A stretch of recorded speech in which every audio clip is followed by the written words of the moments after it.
নমস্কার বন্ধুরা, আপনারা ইতিমধ্যেই জেনে গিয়েছেন বাংলাদেশের কর্মরত প্রধানমন্ত্রী শেখ হাসিনা বর্তমানে পদত্যাগ করে প্রাক্তন হয়েছেন। ঠিক সেই কারণেই ভবিষ্যতে সামনের বছর টি-20 ওয়ার্ল্ড কাপ বাংলাদেশে হওয়ার কথা ছিল, সেইটি ভেন্যু নিয়ে খুবই সমস্যা তৈরি হয়েছে। আদৌ সেখানে এই পরিস্থিতিতে সেখানে টি-20 ওয়ার্ল্ড কাপ খেলানো সম্ভব হবে কিনা, সেখানে খেলা হলে ভারত যাবে কিনা, এরকম নানা প্রসঙ্গ তুলে আনা হয়েছে দেখলাম।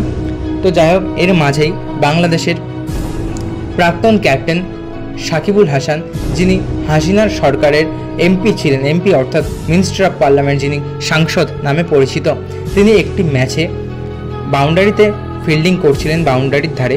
সেখান থেকে একজন দর্শক, সামনের দিকে থাকা এক দর্শক সাকিবকে প্রশ্ন করেন, সাকিব ভাই, আপনার এমপি পদ আছে নাকি গেছে?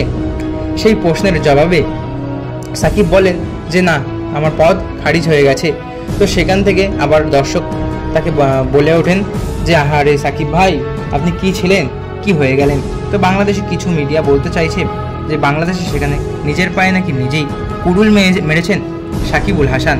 তো যাই হোক, আপনার এই সম্পর্কে কী মতামত তা কমেন্ট বক্সে অবশ্যই জানিয়ে যাবেন। ধন্যবাদ।